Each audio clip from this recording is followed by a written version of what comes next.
It was very good to see you today. Here's going to be the reiteration of these scales. E, A, D, G, B, E. E major, E minor. E major, E minor. F major, F minor. F sharp major, F sharp minor. G major, G minor. G sharp minor, major, G sharp minor. So on and so forth, all the way up the chord. That's how you build those shapes. So you get all the way up to 12, and you repeat that shape. Our next step would be doing A minors. A minor, A minor, B minor, B flat minor, B minor, C minor, C sharp minor, D minor, E flat minor, E minor, F minor.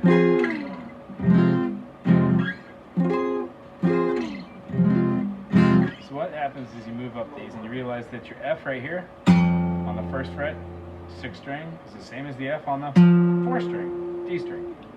When you move through these,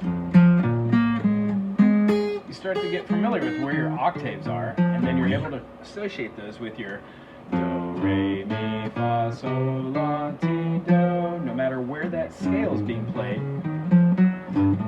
the same pattern and construct is going to be used.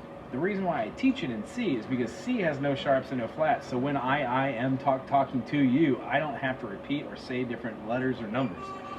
All I need to do is say C, D, E, F, G, A, B, C. If I said C sharp, D sharp, E sharp, F sharp, G sharp, A sharp, B sharp, C sharp, same difference.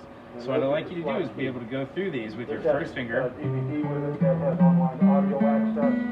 second finger, third finger.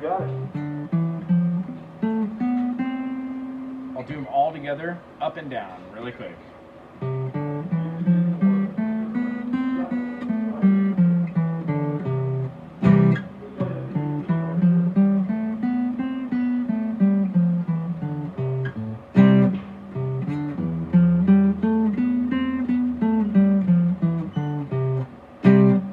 Doing those 5 minutes in the morning, 5 minutes at night, will get those fingers stronger. So here's where we're talking about the different things. Those are all triads that you're playing through. 1, 2, 3, 4, 5, 6, 7. Omit the 2, omit the 4, and omit the 6 and the 7, and you've got 1, 3, 5, 1, 2, 2, 2, 2, 2, 5, right? So that's the building block. 1, 3, 5, 1. 1, 3, 5, 8 if you want. That's a higher, but it's the same note, unison for that octave. The idea is being able to hear how do, re, mi, fa, sol, la, ti, do. 1, 2, 3, 4 is a raised fourth rather than a normal, a natural 4. 1, 2, 3, 4. 1, 2, 3, 4. And when you dissect music, you'll start to hear that you can have your triads, and it has a bunch of different meldings, which might be a sus 2, you might add a 9th, you might add a 13th, you might do all sorts of things and alter the triads themselves, but fundamentally, no matter if you take away, push, pull, all you're doing is augmenting a sound of those triads to make emotion happen. All right, so what we're going to do is we're going to go through why you have C, D, E, F, G, A, B, C, D, E, F, G, A, B, C, D, E, F, G, A, B, C, D, E, F, G, A, B, C, D, E, F. See where this is going? G, A, B, C, D, E, F, G, A, B, C, D, E, F, G, A, B, C, D, E, F, G, A, B. And then finally, C, D, E, F, G, A, B, C. All those notes can be played on all different strings, but that's the way I tend to go up. What happens is when you combine your open scale with your second fingering scale and your first fingering scale, you realize that in the key of C it shows you those, but in every other key they exhibit all of those scales whilst going over or up the neck. Watch an F major, C major, do do do do do do do do.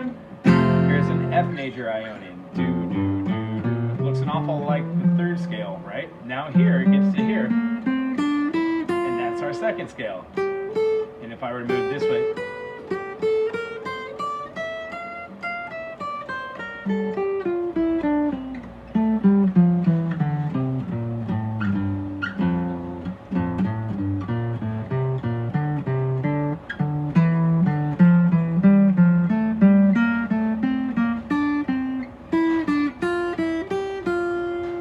the idea is to be able to go through these in different patterns and be able to make it so you're doing it in real time. What I like to reinforce is all these chords and scales go together to make music. So let's play a quick song together and I'll show you that different rhythm pattern. What we had was the Beatles doing the all downstrokes. What this does is it sets the air to think da da da da da da da da da da da. So when you change this, what you're doing is you're changing the rhythm so everybody goes, oh, I noticed that. It's not the same as it was, and now it goes back to it. And that's all music is. 2, 3, 4, 1, 2, 3, 1, 2, 3, 1, 2, 3, 1, 2, 3, 1, 2, 3, 1, 2, 1, 2, 1, 2, 2, 3, 4. Look at all the people.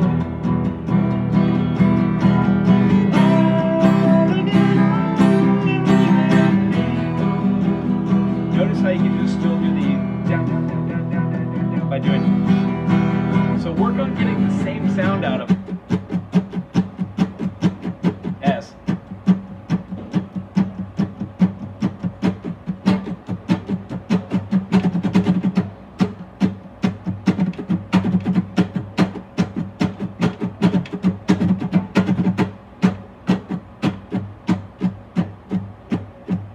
Another good one for that would be like Long Train Running, Doobie Brothers. It's going to take your E minor shape, so play the E major in secondary position, take off your G sharp, and then scoot that up a whole step to the second fret and bar it. When you have this, that chuck that you feel, chuck a chuck a chuck,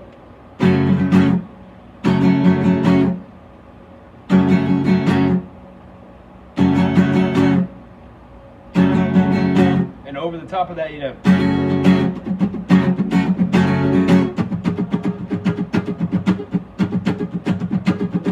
You asked me how I did that. I play the F sharp minor, and then when I'm not playing the da da da, the rhythm, I let off the tension making the chord, thusly muting it.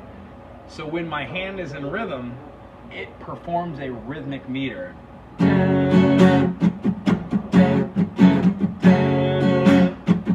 So if it was just the rhythm and not the chords, it would have ba na na. Da-na-na, da-na-na, da-na-na, da-na.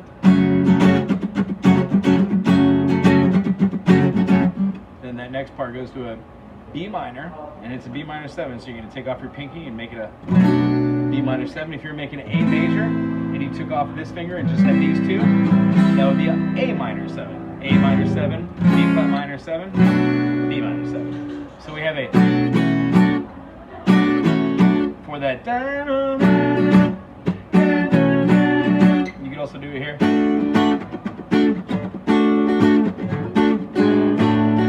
You'd be taking this bar chord like an A major and dropping the last note down and bringing it back up.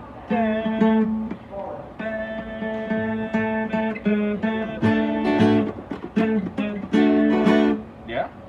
So with this we'd have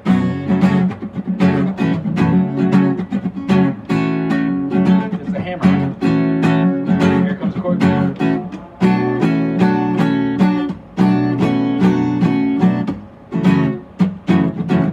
major.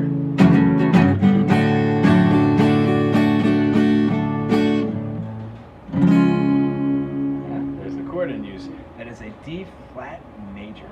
You could also just play it like the D and go back and play that. That means you can't play your 5th and your 6th string. The reason why I teach these chords this way is that's a much fuller sound, right? It leads to being able to know where notes are, and then it transposes into being able to play jazz. Rock and roll, like what we're playing, bam, uses bar chords, hard chords. It just covers the 1 3 5, sometimes the 1 5 1. and just influences the third up higher, as you notice, because when you lay your finger, this third can be played right there, because that's your octave, right? 1, 2, 3. So in that case, the G major, when I play that B there, 1, 2, 3, that B is up there, not down here. So it's influenced by the ear. So when you hear a B, you're actually hearing just the separation between a D major, but using its relative minor, the B minor, for that sound. So when you go to the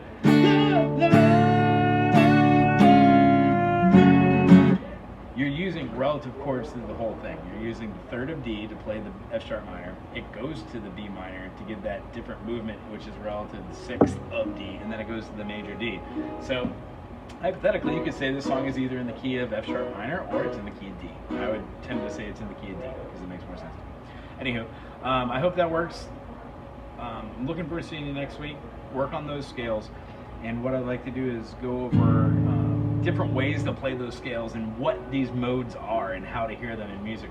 Maybe I'll bring a couple musical examples to the table as well. If you have any artists that you really like, give me a text and tell me what they are during the week. Other than that, I enjoyed seeing you. I'll see you next week. Aloha.